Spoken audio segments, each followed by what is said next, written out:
Hi, Dr. Zorba Pastor here with a rapid update. And today's update has to do with testosterone screening in U.S. service members. Why is this even talked about? Why is the Pentagon doing this? Well, Defense Secretary Pete Hegseth says the goal is physical performance, mental resilience, recovering from the stress of military service, overall combat readiness, etc., etc., etc. Well, first of all, let's look at what the normals are, quote, the normals for testosterone. So back in the 1960s and 1970s, that's when the normals were sort of developed. So they took a bunch of normal men with normal function, mid-aged, said, what are your testosterone levels? And those were considered to be normal levels. And then over time, they changed the assays, made them better. And then they looked at age-adjusted testosterone because young men in their 20s often don't have the same testosterone as men in their 50s and 70s.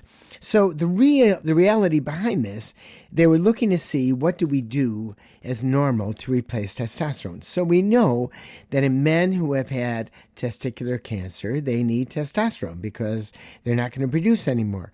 We also know radiation, chemotherapy can do it. We know that HIV/AIDS also produces a testosterone deficiency, not the disease itself, but often the medications that are coming with it. And we know that when you have no testosterone as a male, then you will have muscle atrophy. Now, let me go another sidestep. In 2016, there was a major article in the New England Journal of Medicine comparing testosterone with the PDE5 inhibitors. Now, these are the drugs like Viagra, Cialis, looking at erectile function. And they wanted to know, because a lot of men, frankly, take testosterone because they want to feel better, but they want to have better sex. That's what they're looking for. Firmer erection and more ability to actually engage in assertive intercourse. And so they compared testosterone to Viagra and Cialis, and guess what won?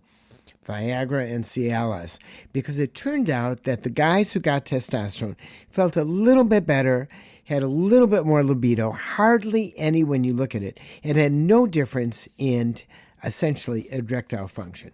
But is this going to work in terms of our men? Do they really need testosterone replacement?